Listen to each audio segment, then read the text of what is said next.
ko raw na tubig lang naman pag-awayan, tama. Kasi ang ilalim ng tubig are resources. Ayan, hello. Ayan, good morning sa inyong lahat. Magandang tanghali at magandang gabi. Kung saan mang tayong panig ng mundo, ayan, magandang umaga sa inyong lahat. Mag-reaction video tayo sa sinabi ng dating Pangulong Duterte dito nga sa alitan ng China at Pilipinas. Ito nga ang kanyang sinabi tungkol sa China. Bakit tayo makikipagpatayan dyan? Tubig lang yan. Yan ang kanyang sinabi. Hanggang usap lang tayo. We cannot go beyond words. Ayan ang sinabi ng dating Pangulong Duterte tungkol dyan sa China at Pilipinas. Alam mo, it's a matter of from where you look at it. Kasi ang boundary ang pinag-usapan eh. Kasi nga dito sa Pilipinas, nagpapatayan. Buski dyan sa squatters area. Yung boundary. Or even sa mga lupa natin, yung, you know. Yes, well.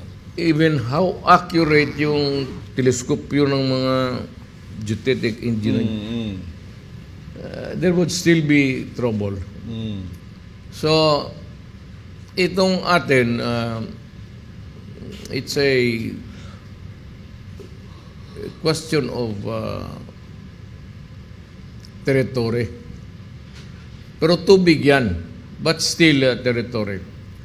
Sabi nga nila na sinabi ko raw na tubig lang naman pag-awayan, tama. Kasi ang ilalim ng tubig are resources. But actually what I'm saying is bakit tayo magpagpatayan dyan sa tubig lang.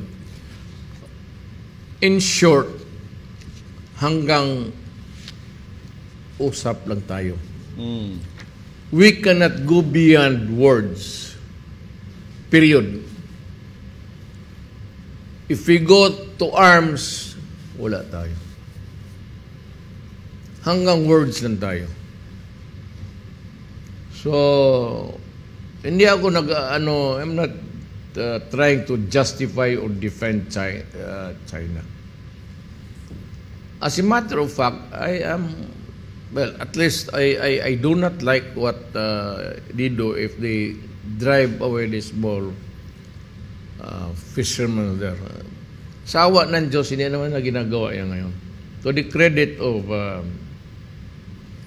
China, total ilan naman makuha ng isda rin dyan ng mga fishermen natin. Nobody would go there yung big time na fishing, Yun lang naman. So, they tolerate it hanggang ngayon. Mayat merong kunting nuances. Hindi naman away.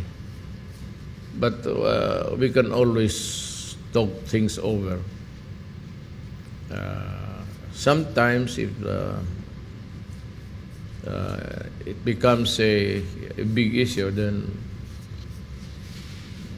I talk to my friend, Mr. Xi Jinping, the leader of China. Kasi nakaibigan ko talaga. And I value his friendship and his word.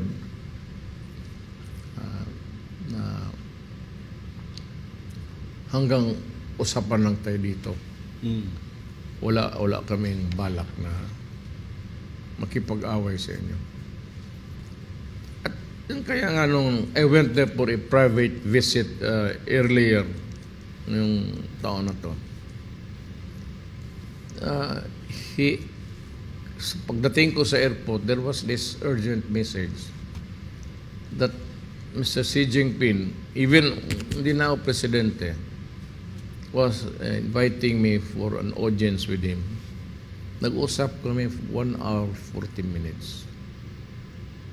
Wala kaming pinag-usapan about itong South China Sea. Kung ano lang ang maganda sa buhay, kumusta siya, ganon. Parang kaibigan lang. Hindi naman rin ako opisyal ng gobyerno. I have no business dwelling on matters which are already not mine because I'm no longer anybody. So, usap lang kami. But kung usap lang, kailangan kausapin si Mr. Xi Jinping or whatever, it might be a serious one or not, that we can talk things over, not necessarily go into a confrontational stance.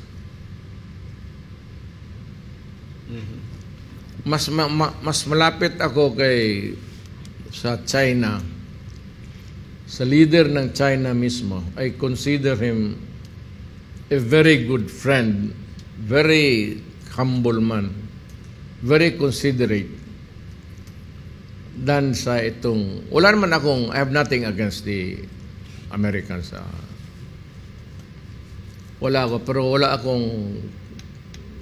akong connect doon sa kanila. Dito, pwede akong makiusap.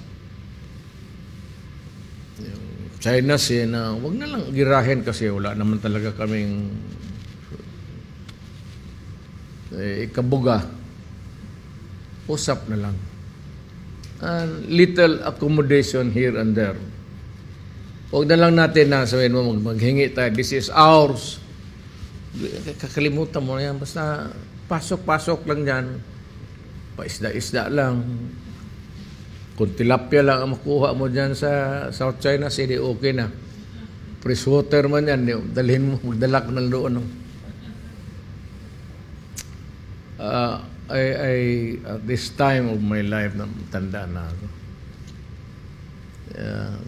Confrontational thing is a bad. Noong bata pa ako siguro. I mean, even when I was mayor. Pero as I papunta na ako ng heaven, medyo kalmado na ako. And sometimes I could give you a wise advice. Medyo nakumpleto ko na yung cranial equation ko. And I could give you a good advice of what to do. Dito sa atin, kaya mo muna yan dyan. Wala namang gumagalaw. Ang China, wala namang barko dyan. Walang warship sila dyan. Hayaan na lang natin. Sometimes we stray, and if we are, kumaabutan nila ng patrol, but hanggang wala akong nakita. I have not seen, maybe before, but I do not remember a gray ship. Gray ship is a war. Barko na panggira. Gray ship ang tawag niya. Diyan sa South China Sea patrolling. So, nagpapasalamat ako sa, well, of course, kay Mr. Xi Jinping, pati sa Chinese people and government for being considerate. For after all, my friends, marami kaming Chinese dito sa Pilipinas. Maraming ancestry namin Chinese. But that's been telling them, baka hindi niyo alam. And I will not elaborate, baka sabihin ng papalaki ako ng ulo sa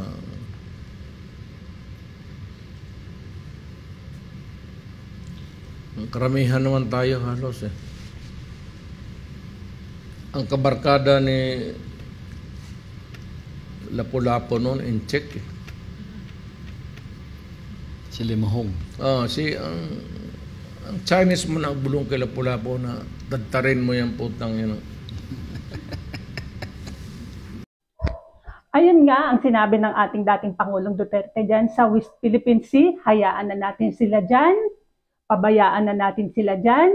Kung wala naman daw warship ang China dyan sa karagatan na pinag-aagawan, pabayaan na natin. At kung ang pinag-aagawan lang naman daw ay tilapia at kung ano-ano pang isda, pabayaan naman daw natin, wag na tayo makipagpatayan. Eh, paano naman po yung ating mga mangingisda? Hahayaan na lang natin silang inaapi-api dyan? Pababayaan na lang natin sila ay tinataboy-taboy na parang tayo pang mag-a-adjust sa kanila? So, hindi ba natin ipagtatanggol ang ating karapatan dyan sa dapat ay para sa atin? Hindi ba natin pwedeng ipagtanggol man lang kung ano yung dapat para sa atin? Naku, mga kababayan. Ako, ipagtanggol natin yung para sa atin. Ipagtanggol natin yung karapatan natin bilang isang Pilipino. Ayan, baka kung ano pa ulit masabi ko.